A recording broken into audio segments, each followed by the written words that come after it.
What is going on, everybody? So, what I've been trying to do with my buddy Darren from Return to Collecting is once a month, we're trying to get together and have a conversation about different card topics. And we did this actually on New Year's Eve. And then on his channel, he hosted on in January. And now in February, it's going to be me. So we're going to go rotate back and forth. If you haven't checked out our conversation from January on his channel, I will have it in the description below. But I'm super excited about today's topic. And as always, I have fun hanging out with Darren. So let's bring him on. How's it going, Darren? Greg, how are you? I'm great. So you were at a show today, Yep, and you went with Iconic Al. Is that right? that's right. Yeah, Al lives in Denver, so we whenever the Denver show is like once a quarter, so we met up. We try to meet up at the show when they have it. And, It's and a how good time. many tables are at a show like that? So it's interesting. Usually, it's in the main ballroom at the convention center. And today, when I got there, I walked in and there was like a dance competition going on. And I'm like, "Oops, did I get the date wrong?" And then there was a guy that walked by me with like one of the, the baseball card briefcases and like started walking down the hall. So I followed him, and then there was a sign, and because of the dance thing, instead of being in the big convention center, they had multiple small rooms, and each room had a Okay. bunch of tables. Today was pretty good size. I would say. Let me think. So it was like five, maybe like 50 tables in the main room, and then like the slightly smaller room probably had like 10. So it Okay. was a pretty good size. I was surprised though by the foot traffic. Like usually at the Denver show, you just kind of walk. It reminded me not size wise of the national, but like crowded wise. Like as you walk down the aisles, you had to like bump into people and stuff. Well, I mean, that's good that there were a lot of people there, right? Yeah, I agree.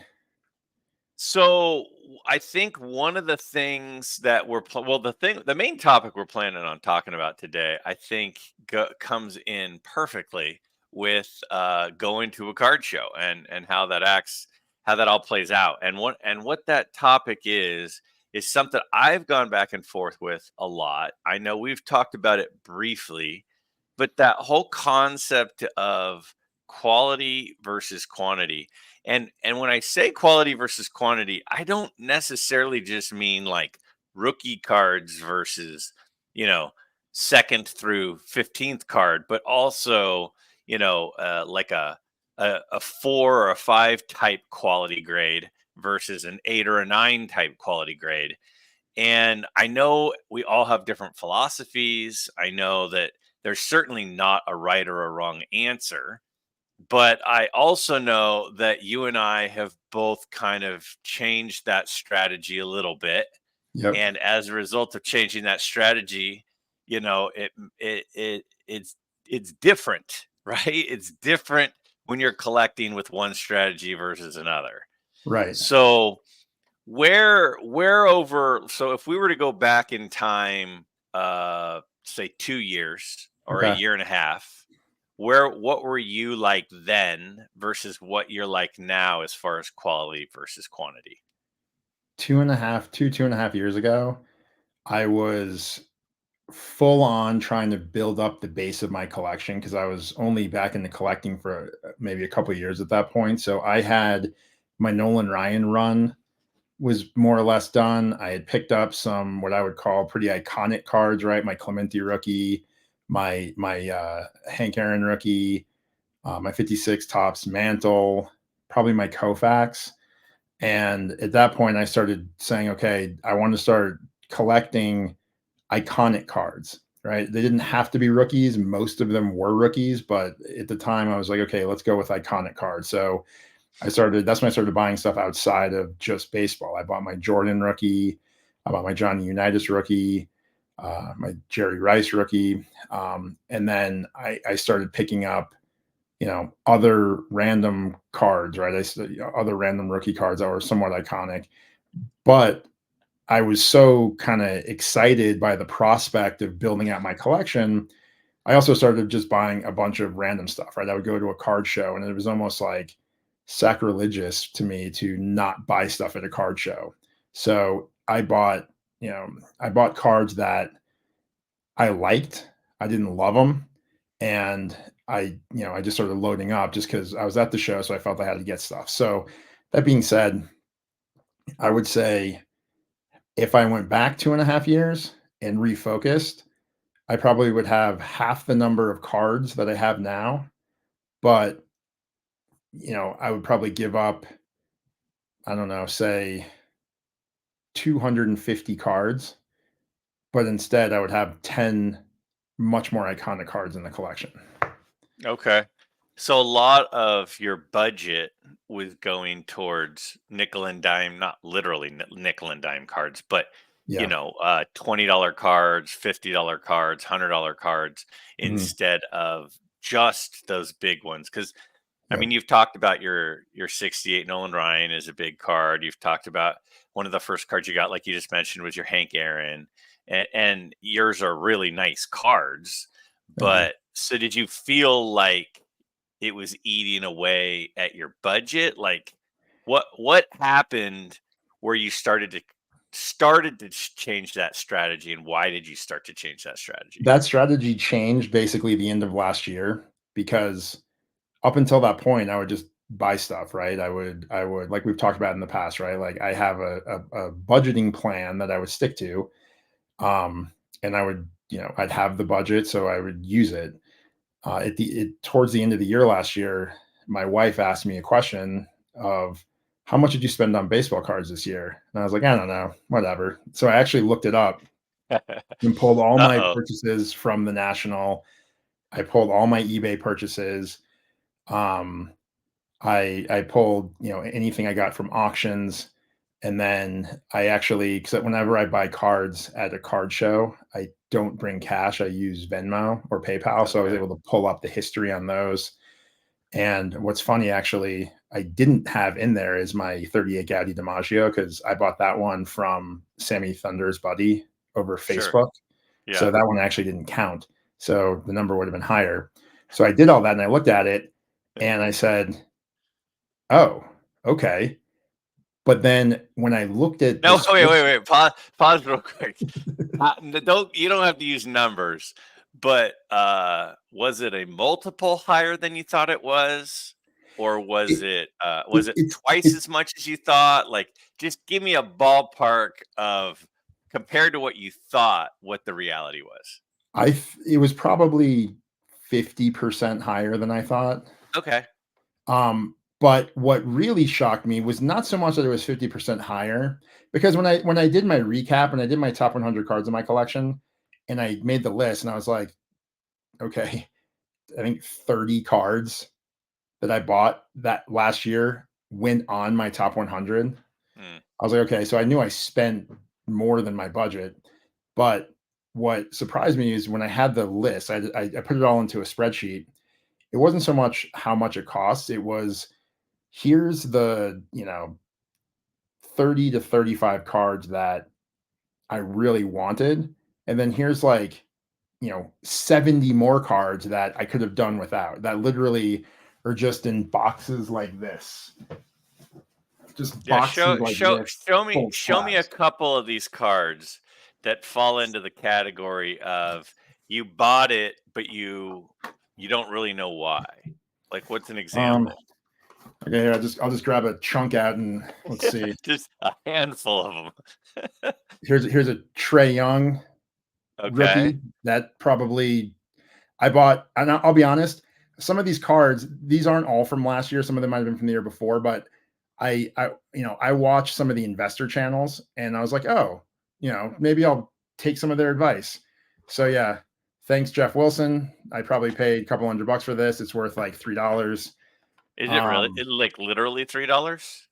it's maybe 10. Oh my gosh. Yeah, Okay. no, his stuff tanked. Here's a Wander Franco, so that's worth a lot. Yeah. Yeah. Yeah, okay, here's one. This is a good example of one. I picked up a Juan Soto rookie, Okay. and cool. Juan Soto's good. He's a Yankee Yeah. now, so that's Yeah. cool. But for what I paid for that card at the time, I could have picked up, maybe when I bought that one and this one, the Acuna. For what I paid Mhm. for this card and that card for the Soto and the Acuna, had I not bought those, I could have bought a Stan Musial Bowman rookie. Oh, wow. Yeah. Now let me ask you this, is most of the stuff that you were buying, because one of the things I'm gonna try to do is narrate what you're showing, because I know a lot of people listen, headphones or Oh, in the sure. car they listen, and so I always try to make sure that I'm giving an explanation of what I'm showing when I do it. What you're showing me right now, I don't know enough about in order to even describe what they are, but we're talking pretty modern cards there. These Yes. are all cards in the last probably 3 or 4 years of baseball, and then there was a basketball prospect. Is most of the stuff that falls into the category where you were just kind of hemorrhaging some money that, maybe you wish you hadn't, is it mostly modern and you just kind of cut that off, or were there some vintage things too?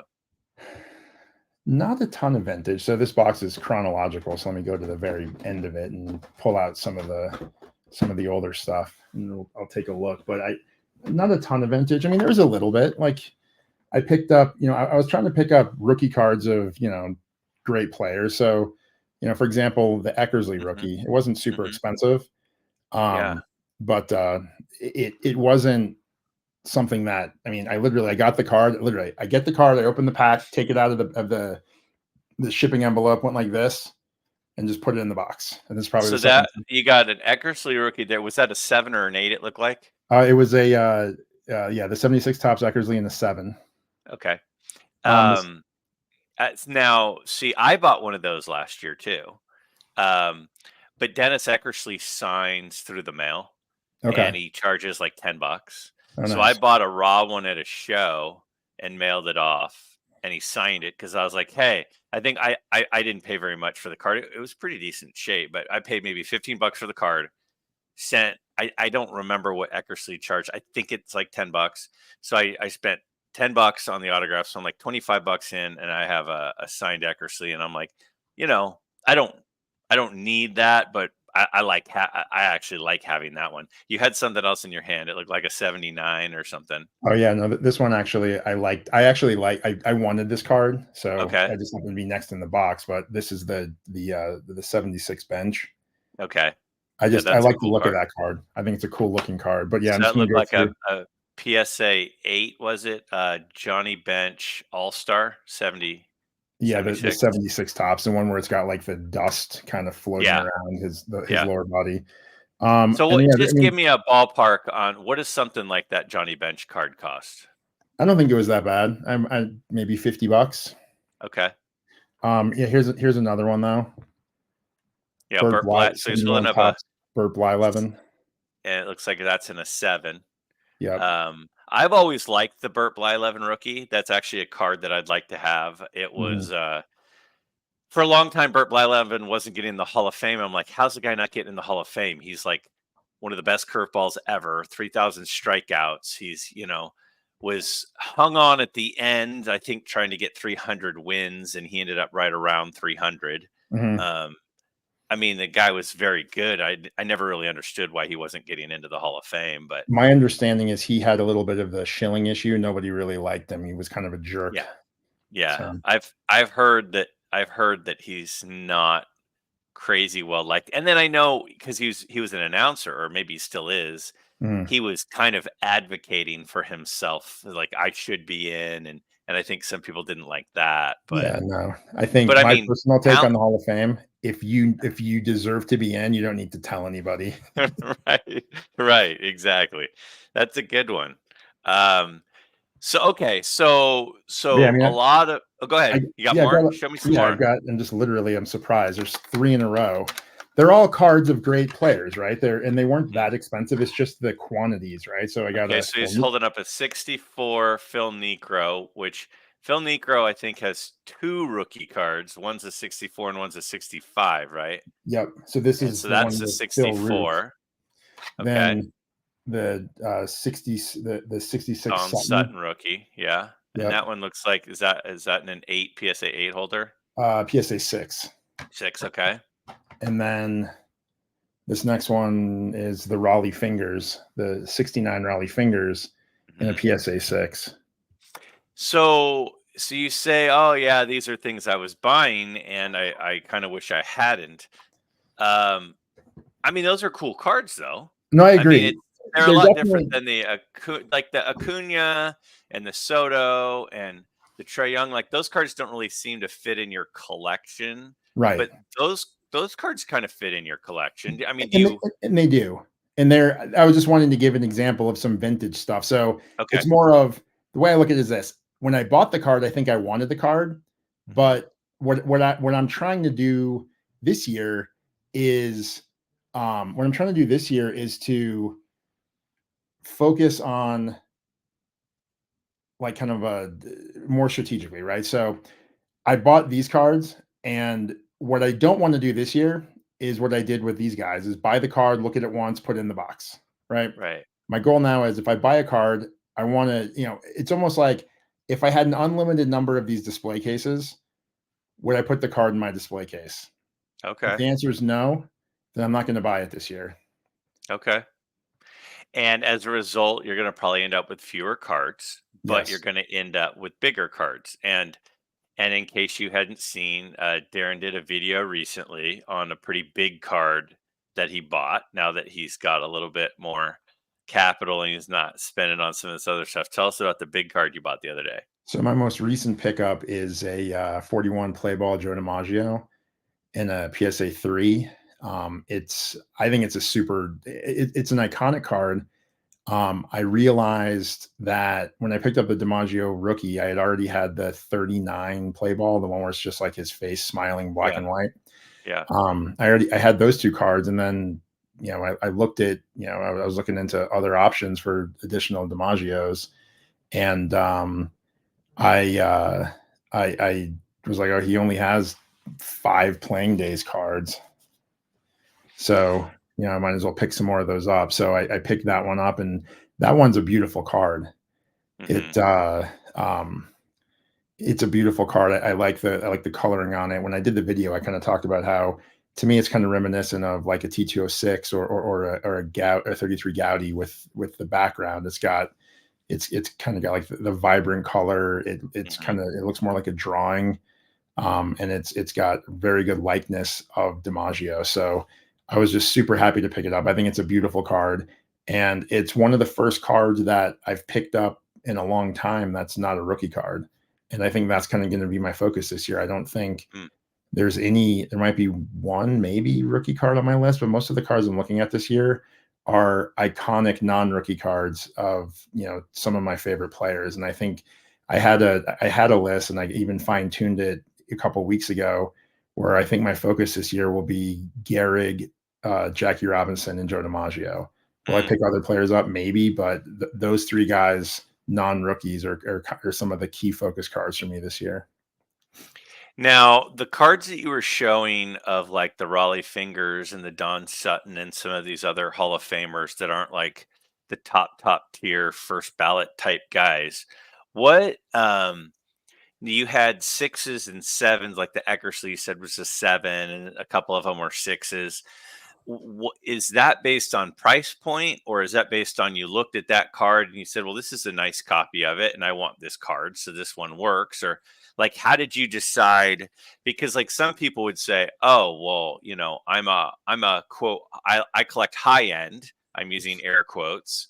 And so I want like an 8 or a 9 copy of that card. And then other people say, no, I just want like a decent looking, because part of the quality versus quantity is not just picking up DiMaggio cards and Gehrig cards instead of Raleigh Fingers and Don Sutton, but Mm, it's also like the quality of the copy that you're buying. So, yeah, like when you went with those sixes and sevens of those guys you just showed from the '60s, and I think there was one from the '70s. What are you still good with that kind of grade range? And again, we shouldn't be talking grades, but it just gives an idea of the yeah. quality of the card. Is a 6, 7, kind of, like a near mint to X mint type? Is that kind of what your range is, or are you? are you looking for higher end stuff, or where do you fall in that regard?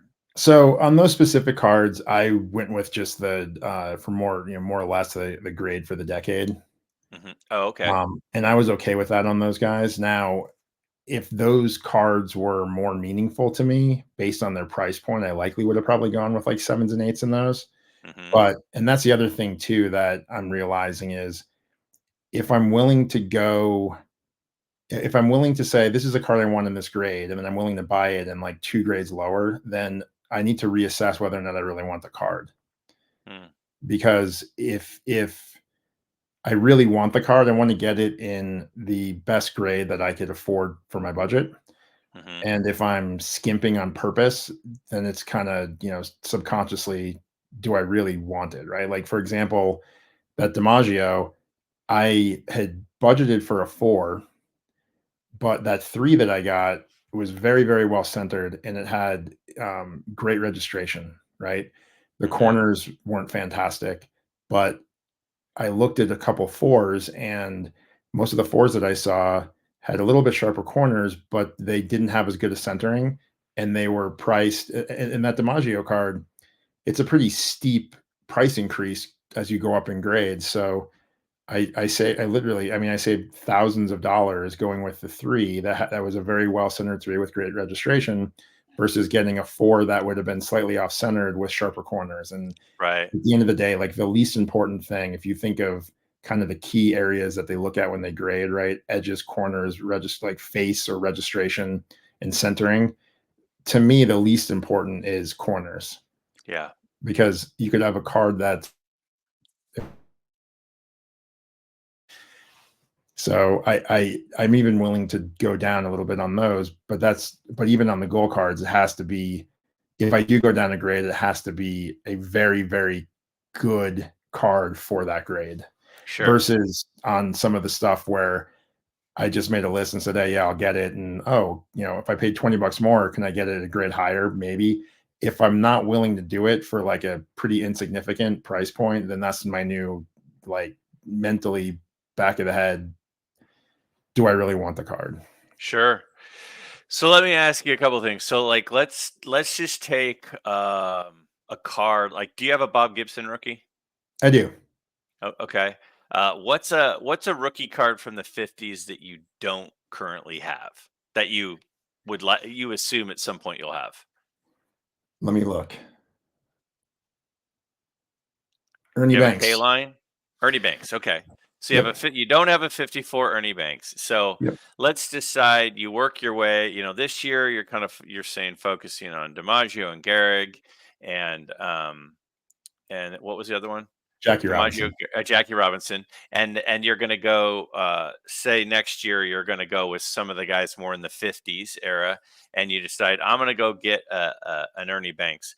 How do you decide for you what kind of range quality range of that card that you're going to look? Are you going to go? Well, I want to go for that card because it's not as expensive as a DiMaggio.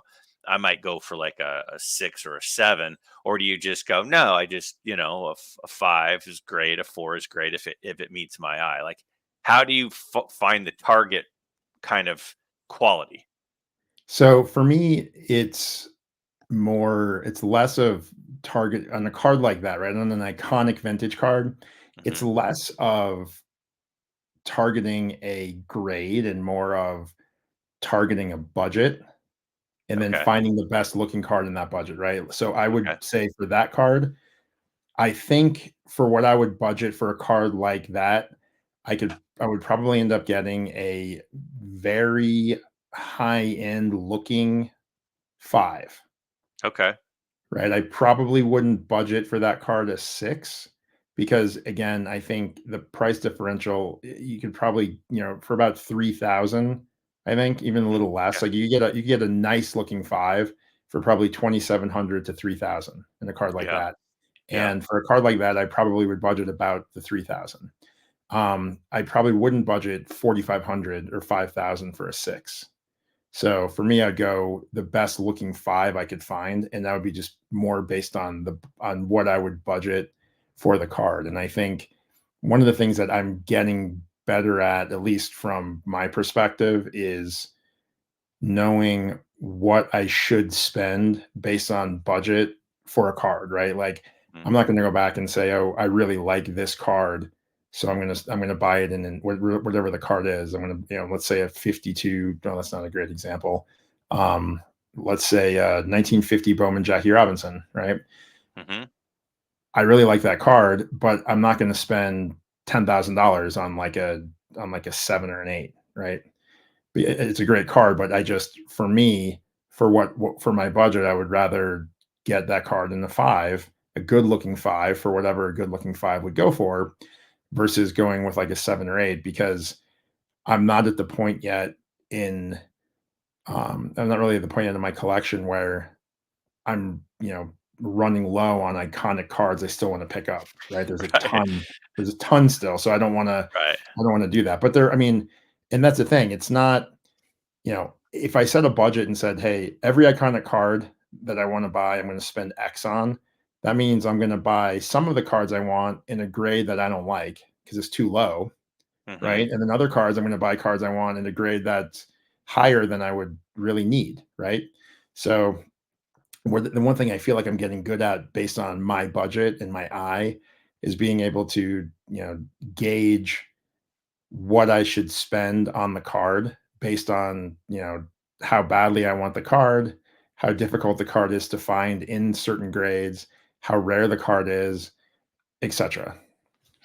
So you've got this box that you held up a second ago, and it had a whole bunch of stuff, and you said it was chronological over the last year or two, and it had everything from Sotos to Acunas to Raleigh fingers in it.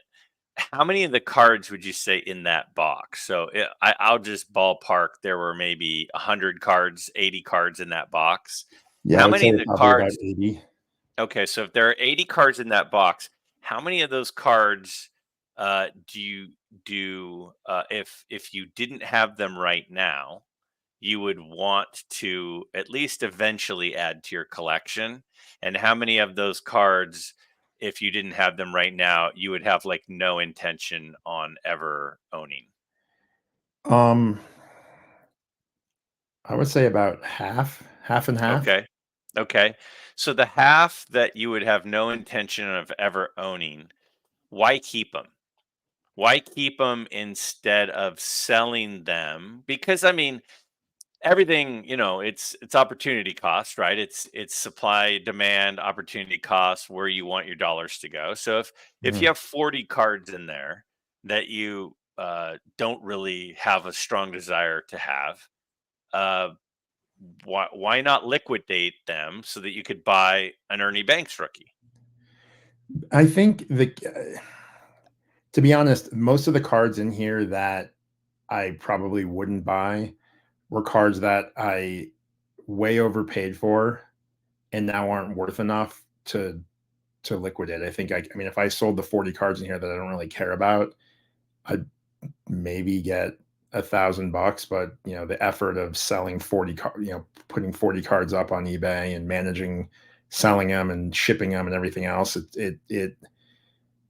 it's not, I don't know, I would say it's probably not worth it. Now, if there were cards in here that I had that were iconic, right? If I had big cards that I said, I bought this and I just no longer like it, then I absolutely would sell that. I just, for me, it's the time it would take to sell those 40 cards for not a lot, like nothing.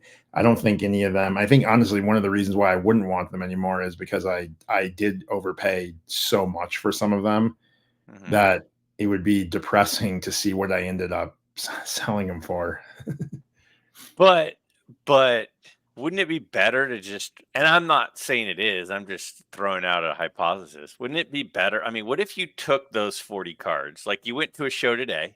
Mm. What if you had just taken those 40 cards and brought them to a couple of dealers and said, "What would you give me for them?" And say they're worth $1,000, like you said, and they go, "Here, I'll give you 750 bucks instead of these cards that are collecting dust that you really don't have any interest in." And then with that 750 bucks, you could, you know, buy something decent. That's true.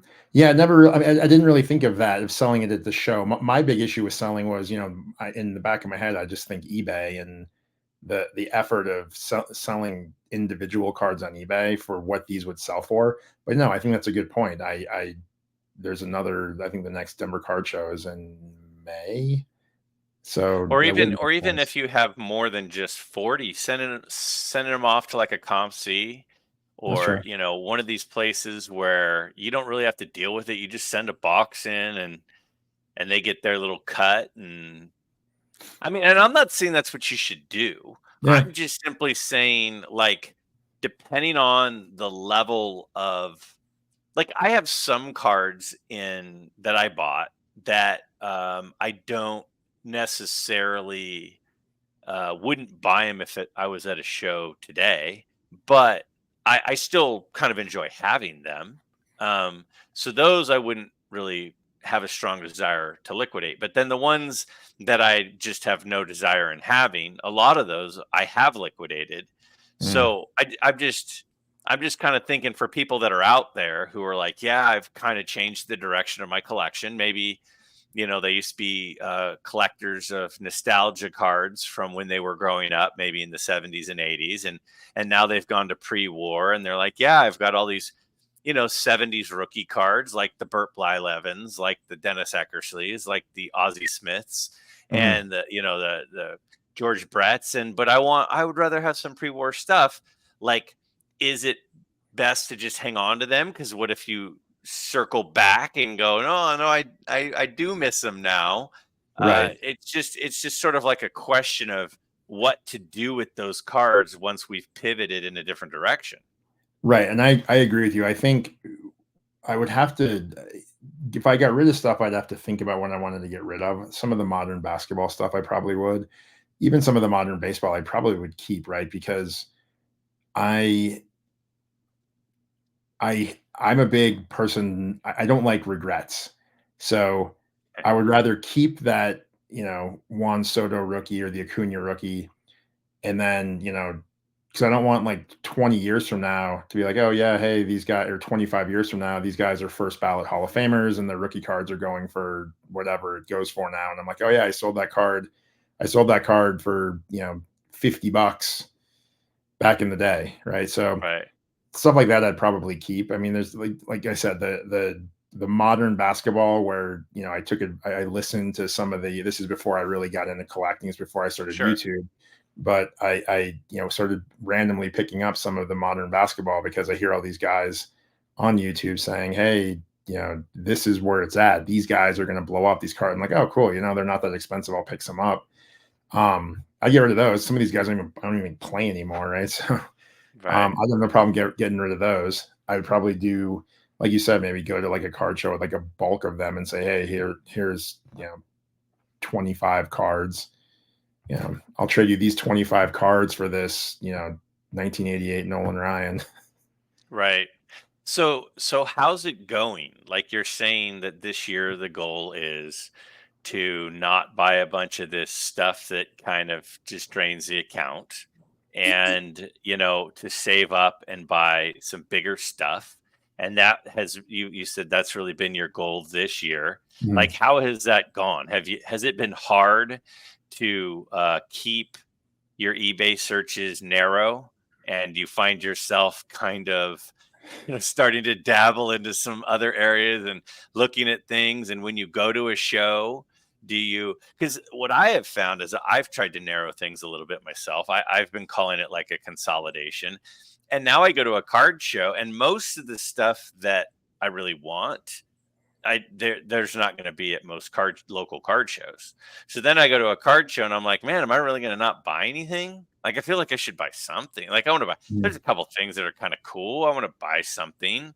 Yeah. Like, it's hard for me.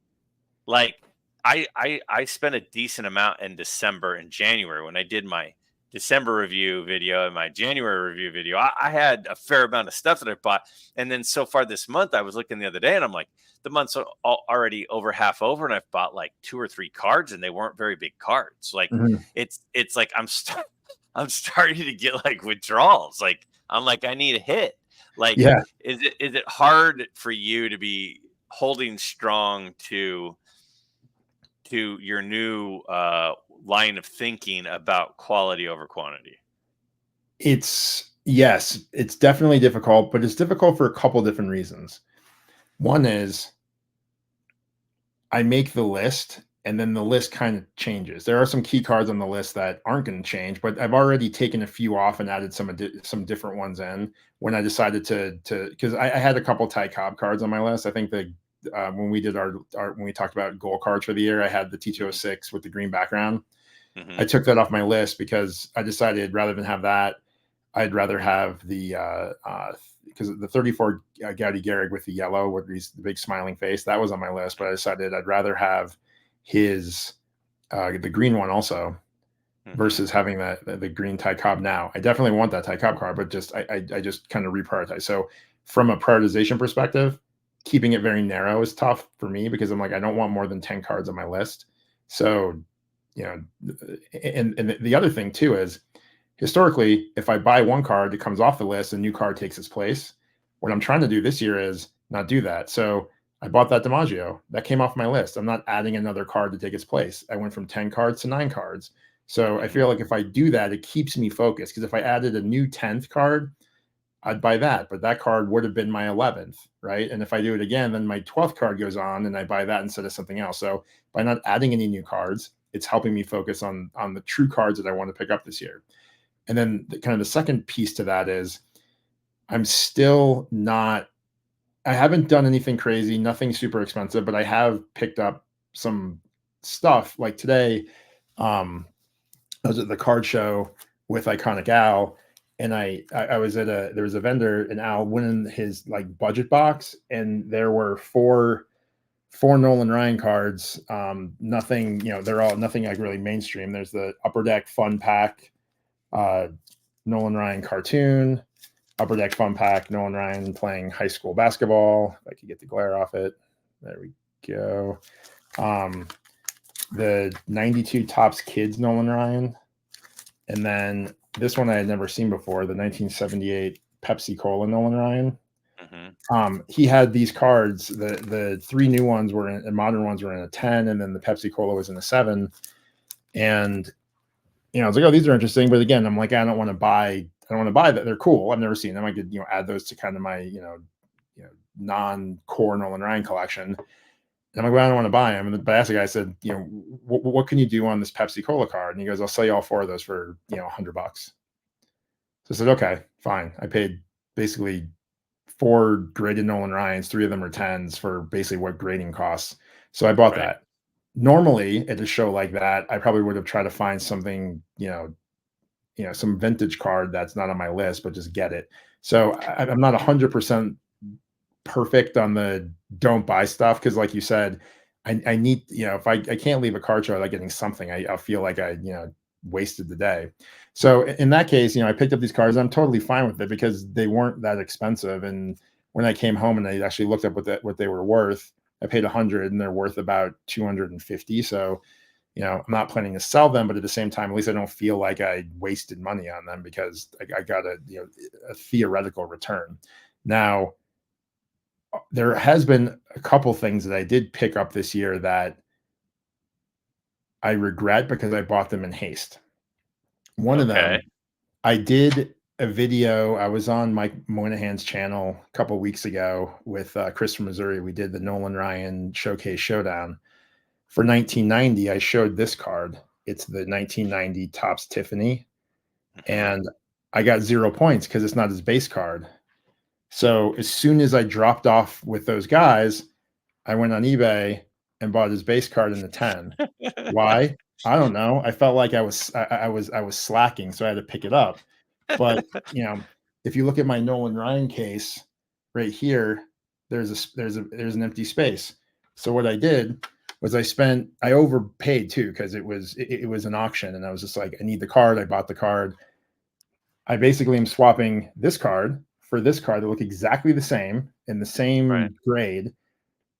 I just now went from the Tiffany to the regular base card only because when I did that showdown, I didn't. It wasn't perfect. That was the car that I had that was incorrect. So I mean, it's better. The Tiffany is better I than know, the I know. I non-Tiffany. paid money to buy a worse card Right. because Mike and Chris pointed out that I kind of crapped the bed on having that base run, and Yeah, you know, I bought it, and afterwards I'm like, why did I do that? I mean, it wasn't that expensive. It was probably more than I should have paid for it, but I don't know, like little things like that will keep me not perfect with my goal. And then another sure, card I picked up, it's sure. actually pretty But those are kind of those are kind of lower cost things. It's not like you're going out and buying, $500 spur of the moment cards. It's a Nolan Ryan tops card. right. It wasn't bad. I think I might have paid I think that like I could probably have picked one up for 80. I probably paid 100 for it. So it Okay. wasn't crazy. But here's my example of a card that it wasn't crazy expensive, but it was hundreds of dollars.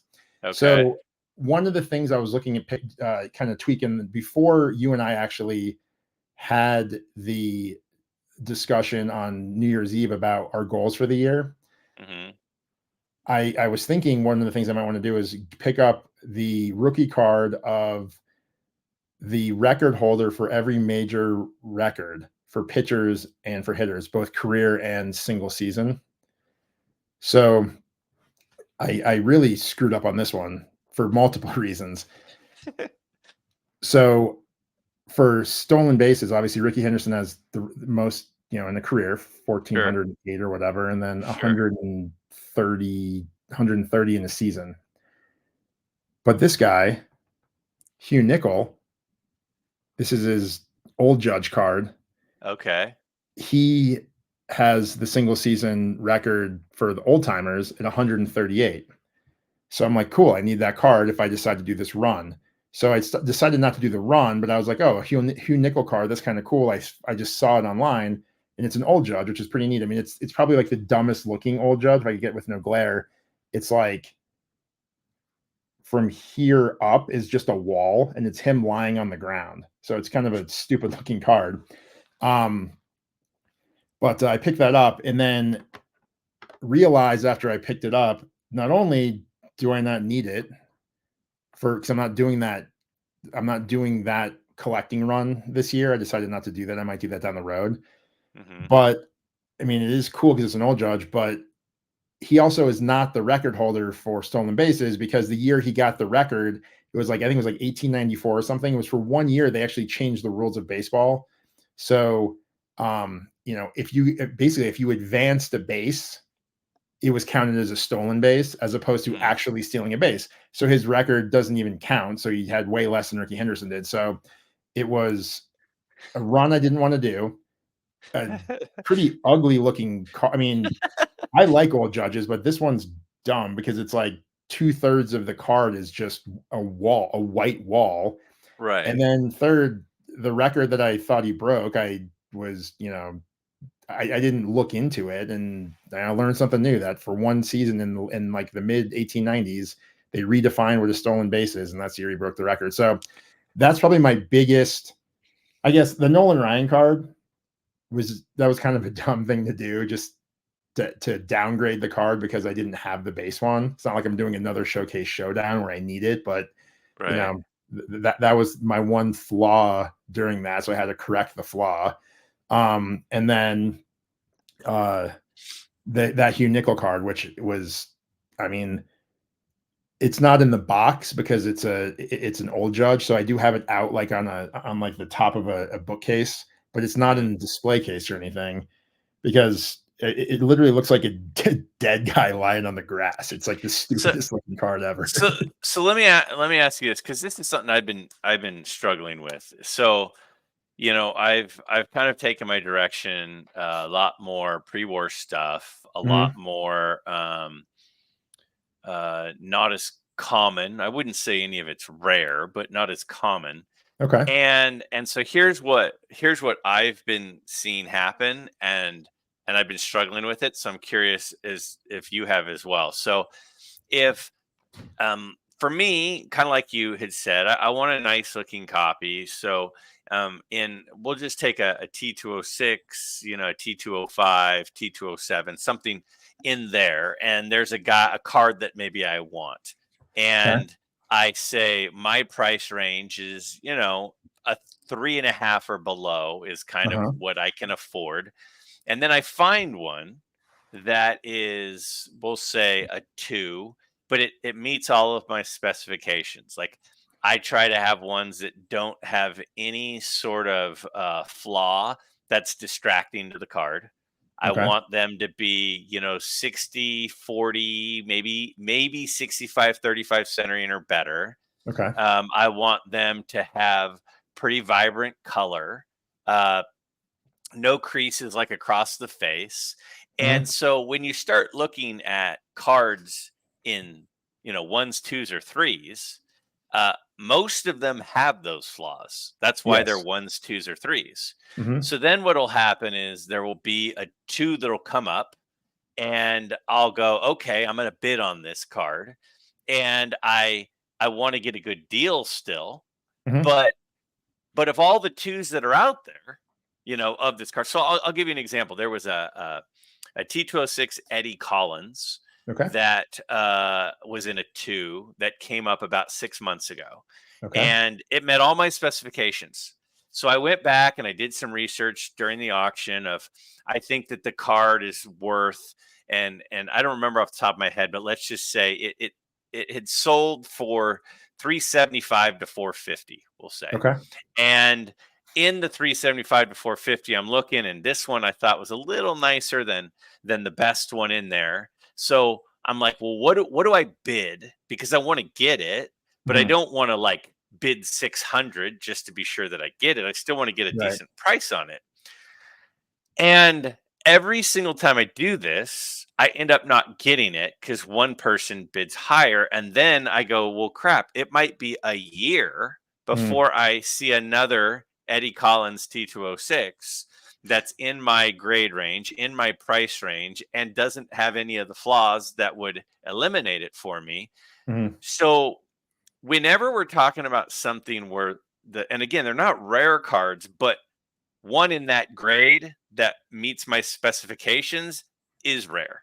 Yes. So when you have a situation like that, like the Joe DiMaggio that you were talking about that you bought recently, do you overpay to make sure you get the one that meets your specifications, or do you just kind of, still just put in your price and go, well, another one will show up? Like, how do you what do you figure price wise? What do you It do? yeah, that's a great question, actually.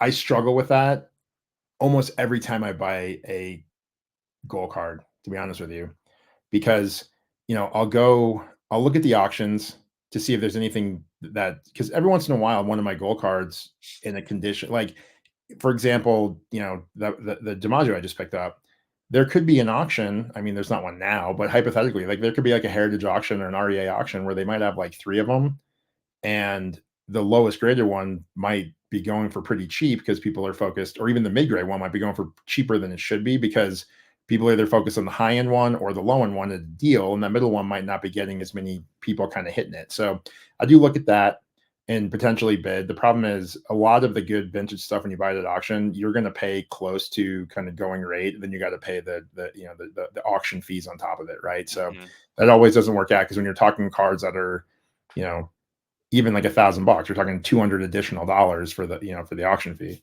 mm, Um, so I'll look at the auction. I'll look at eBay.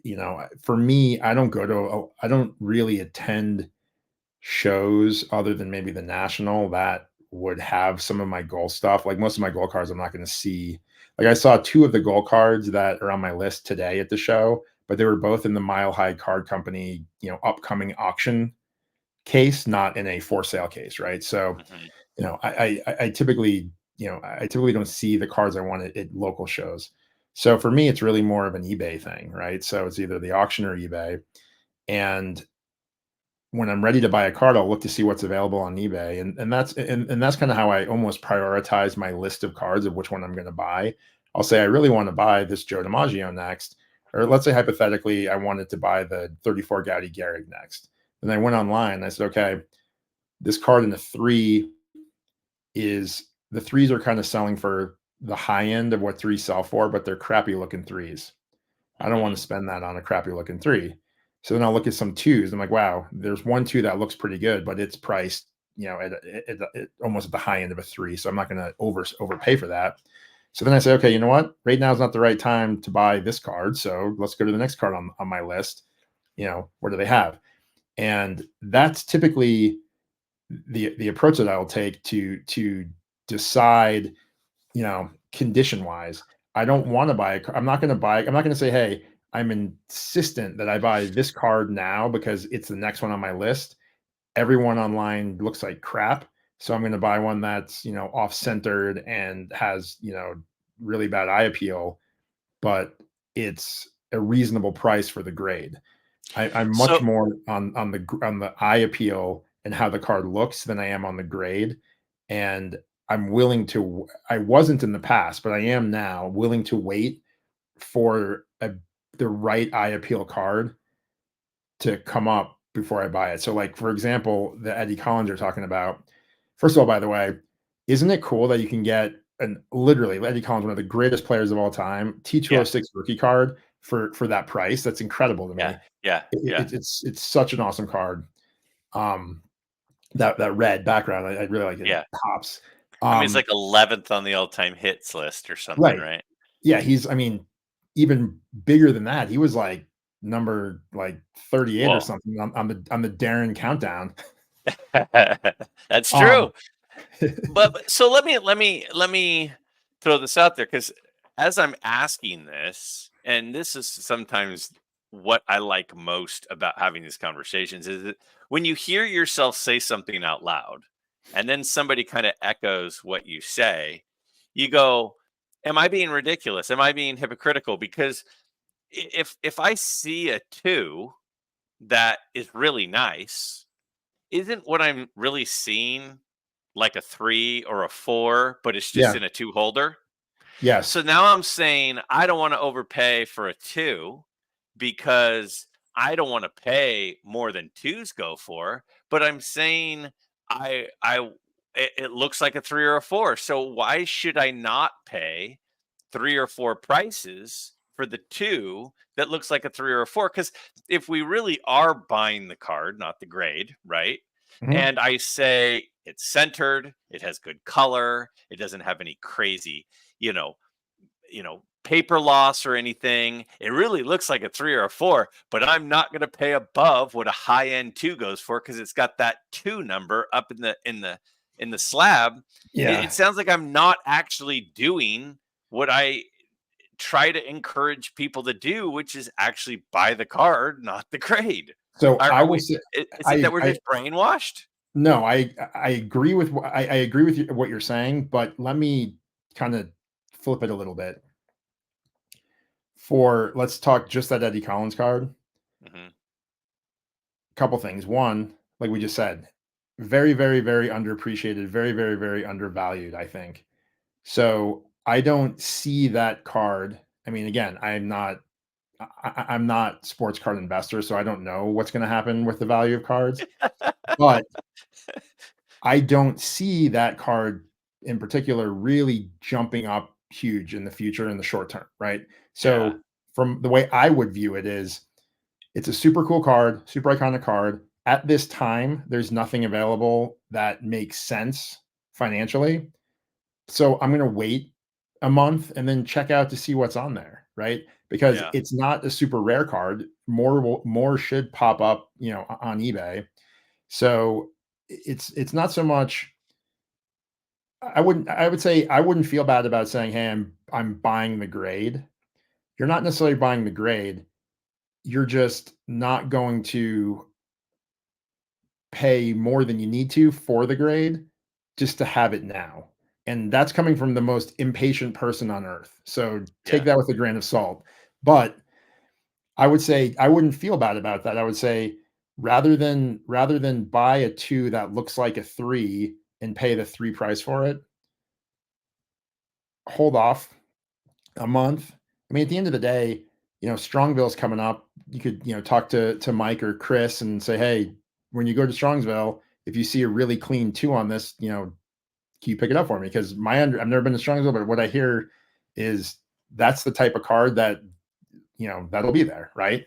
Yeah. So I wouldn't necessarily feel bad about that. Now, I agree with you that on other cards that are either A, rarer than that, or B, has a steeper pricing trajectory. Hmm. Yes, buy the card, not the grade. And if you pay a little more than what that grade is going for, who cares? Because you got a really nice looking card.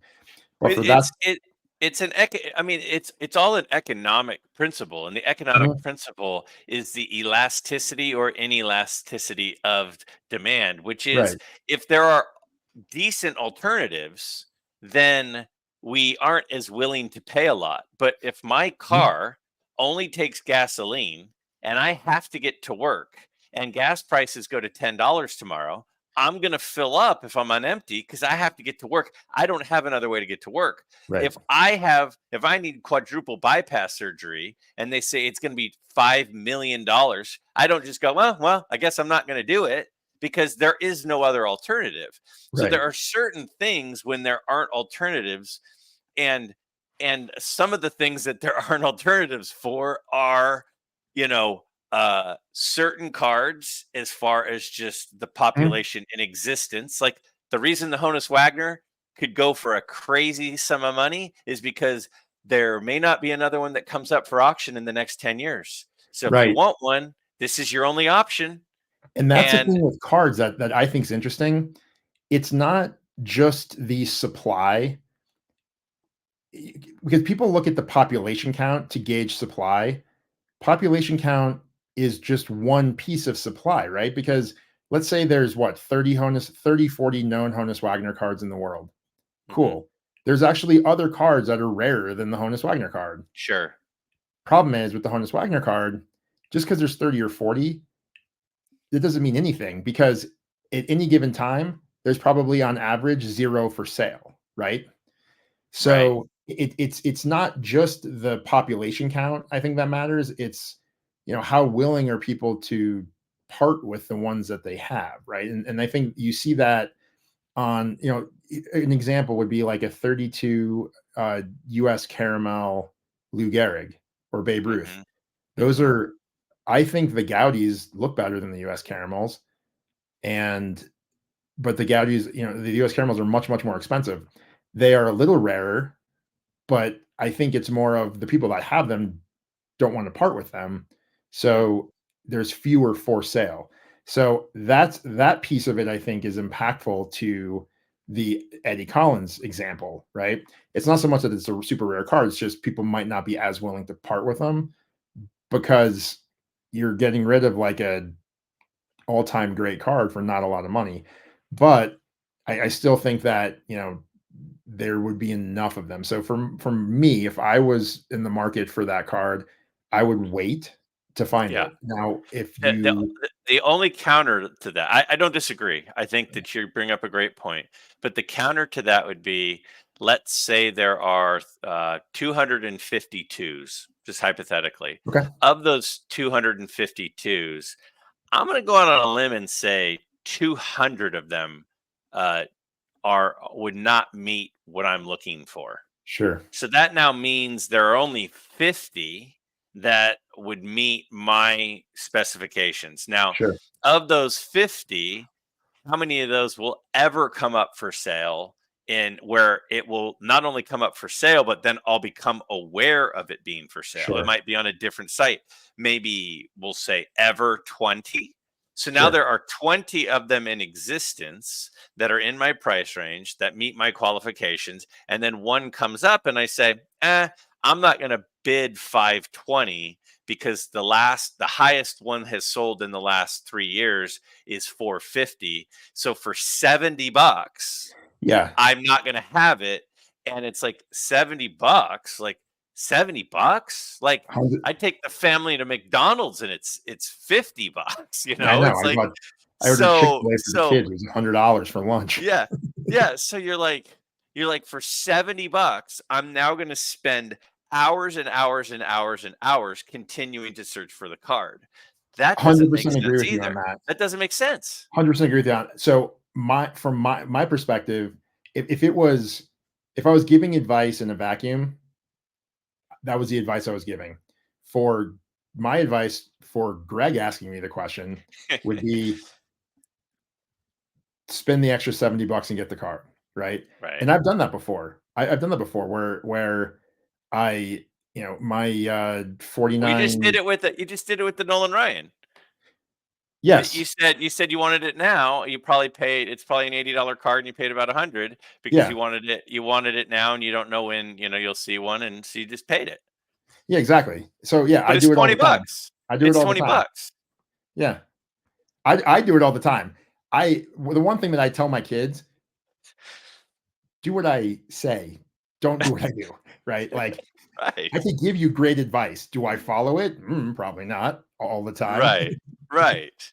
Now, let me ask you one last thing, and we just hit the hour mark, so Mhm, we don't want to go too long because most people, have probably checked us out by now. Even though I think we're really getting into the good stuff now. right, If does it matter overpaying, not overpaying, buying cards strategically? Because you seem like a very strategic person, which is I like it's one of the things that I like learning from you is kind of your strategy on how to do things. Is it if is does it matter if you are caring more about the value and what you're going to eventually do with the cards? Because like there are some people that like have this say repeatedly, I'm never going to sell my collection, it's going to be somebody else's problem. And then right. there are some people that say, no, no, no, someday I'm going to sell it and then my family doesn't have to worry about it. And so I want to get good deals and I want to buy cards that are going to sell for a lot so that we can maximize it. The, Mhm, whether we admit it or not, I think most of us there's at least an element of investment and wanting to be wise with our funds. yes. So does how much of that plays into your decision making when deciding the price point, like when you're looking at the DiMaggio, which you said you were originally looking at a 4 and then you ended up going with a 3 because the 3 was a high end 3 which looks closer to a 4 but you saved thousands of dollars, is what you said earlier. Mhm. Is part of that because of the investment element and the strategic element, or is that just, or do you just not? Is that not for you? Is that just Mhm. not a factor? So for me, investment element in the back of my mind, I like to pretend it is for the investment element, just to like, feel like hey, I bought this for this, now it's worth more, so I feel good about it. But it's really not. W- From my perspective, it's more of, you know, I have a limited I have a limited amount of money. It's the amount I spend on cars is not unlimited. So I have a limited amount of money. If I could get the card I want at a different grade, but it looks as good for less money, it's not so much saying, "Hey, if I buy this card for 3,000 versus 3,500 and the price goes, then the card jumps to, 7 in the next 10 years, I made a slightly higher return." That's not why I do it. I do it more to say, since for example, I bought that DiMaggio for less than I had budgeted for it. Mm. Cool. I now have money left over that I wasn't going to spend on that, and I can use it towards something else. This year, it's not going to be used towards buying a different card. What it is it gets me closer to buying the next card on the list. So it's not so much the future return, it's how to best utilize my funds at this time. So when you go to Nordstrom's, you still go to the sales rack first. Me? Yeah, I mean, No. it, I you go know. when I go to Nordstrom, I go to my guy at the Denver Mall. His name's Fatmir. He's my personal shopper at Nordstrom. He helps me with my suits, and he would never take me to the sale rack. Um, so it just depends on what it is, right? Like for things that I need, like for example, for work, I need suits for work. So that's my uniform, right? My job is to be in front of customers, so I need Hmm. to. So for that, I'm not gonna. It's less of a concern. When it comes to my Okay. cards, that's my hobby, right? So for my hobby, I would rather. To be honest with you, I'd rather get the card in the condition I want at a reasonable price. But if I can't find the card in the condition I want in a reasonable price, and I could find a lower graded card that looks close to the level I'm looking for and save money, I'll do it because then I could use that money, like I said, towards instead of saying, okay, I buy the DiMaggio, my card account's zero. I got to start replenishing before I buy the next card. Now I buy the DiMaggio, my card account has a couple $1,000 left in it. So now I'm halfway to the next card. Yeah. No, I mean that makes sense. So far, my biggest takeaway is that you have a personal shopper, and I buy my jeans from Target. But I think that the point is very interesting. Last question for you. How many saved eBay searches do you currently have that you check? And how often do you check on eBay to see if anything popped up? So historically, I'd probably have maybe five.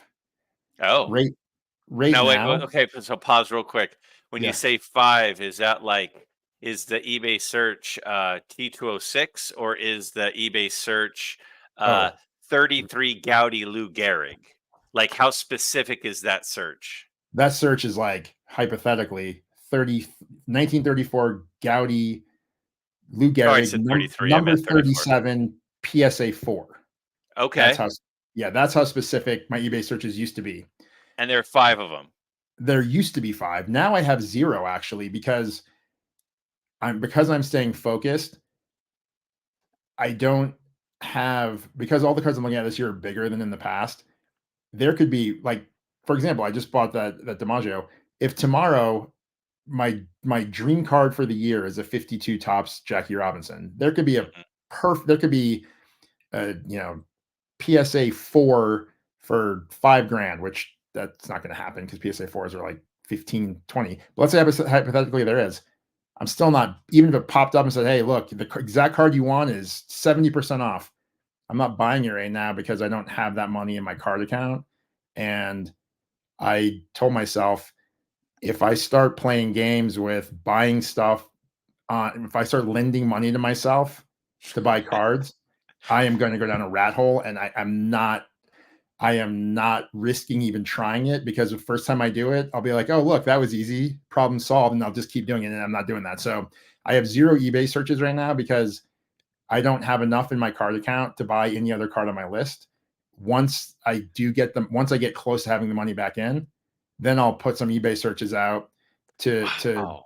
for like two or three of the cards that I'm looking for. And when one pops, I'll decide which one I want to do. And that's not boring? You're not I mean, like, what is your if you're not currently hunting for anything, like, what does your hobby look like right now? Like, okay, you wake up, tomorrow on a Sunday, we're recording this on Saturday, by the way, but you wake up on a Sunday and you go, uh yeah, all right. Well, I'm not going to look to see what's out there. I'm not going to look to see if anything popped up. Like, what does the hobby look like for you on Sunday, February 28th, 2024? Um, So, that Sunday, that's February next week. 18th. Yeah, Yeah. Um, Sunday, February 18th. I just looked at my thing. I'm like, oh, I'm off. The 18th, um, 2024. What does the hobby look like for Darren? what I'm doing now in between funding something to find the next cards on the list, I'm actually really enjoying doing a lot of research on kind of pre-war oddball sets. Mm, I basically am spending the time right now learning more about the hobby, about parts of the hobby that I don't really understand, because then I find cards that I could then add to my large list of, hey, this is kind of my all-time list.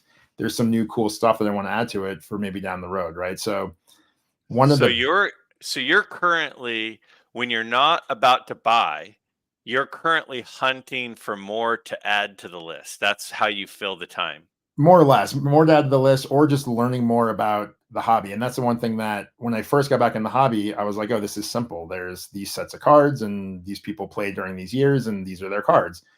And, since I got back into it and I watch people's videos that focus on, you know, there's a lot of guys that, Rick at Vintage Oddball Cards and Andrew at Nuff Said Cards and obviously Mangini and Blue Jacket and Jay Stottlemyre. There's a lot of guys that buy or not buy or have already bought, have in their collection really cool cards from I would say non-standard sets or not the big known sets. And one of my favorite things about the hobby is learning more about those sets so that, when I see them, I understand what I'm looking at, right? Andrew from Nuff Said Cards did a video. He went to they did this Mid-Atlantic card trade day or something like that a couple weeks ago. Mhm.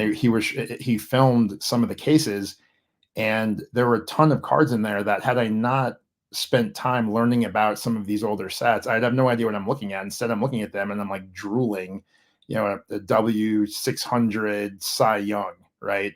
These cards Mhm. were before I'd be like, what is that? I don't know what that is. Now it's like, oh my God, I really am starting to appreciate and understand what these cards are. So I spend a lot of my time learning. I spend a Mhm. lot of my time, you know, looking at prices just to keep my, just so I understand directionally where some of my goal cards are, or where they're in the short term trending, I guess.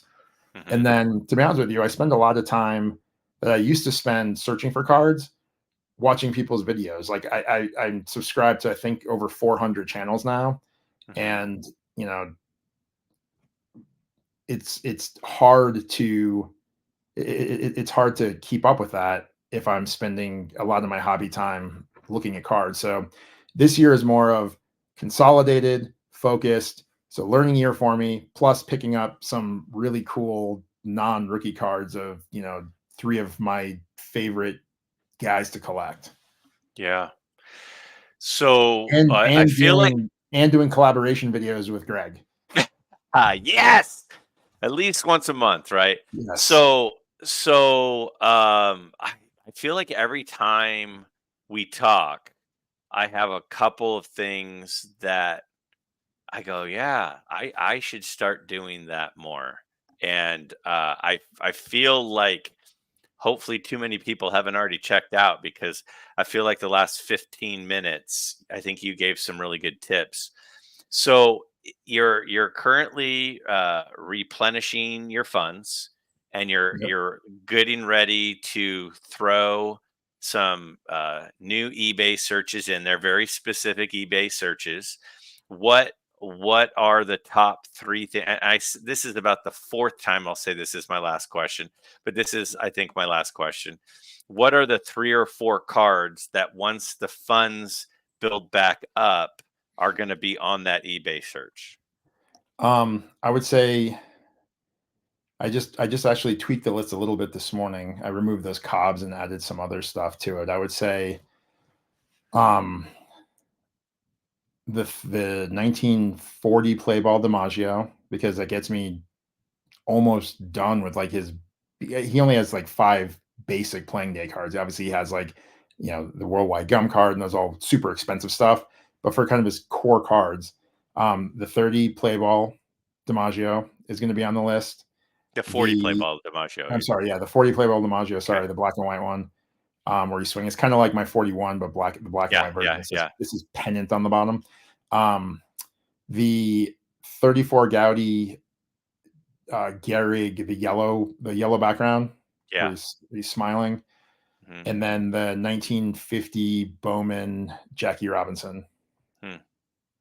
And grade wise for each, what is kind of the Um, spot you're looking? I don't have my spreadsheet up, but if I recall correctly, I think the Jackie Robinson I'm looking at in a 5.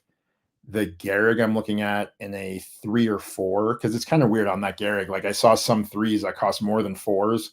I saw Yeah. some fours that cost less than some threes, and like eye appeal wise, they're similar. So I just kind of need to figure out where that's going to land. And Mhm. then for the DiMaggio, I was thinking a five. I might go with a four because I've seen a bunch of nice looking fours in that one. Mhm. So probably a four. And that's the other thing I'm trying to do this year too. Not not necessarily buy the nicer grade just because I can.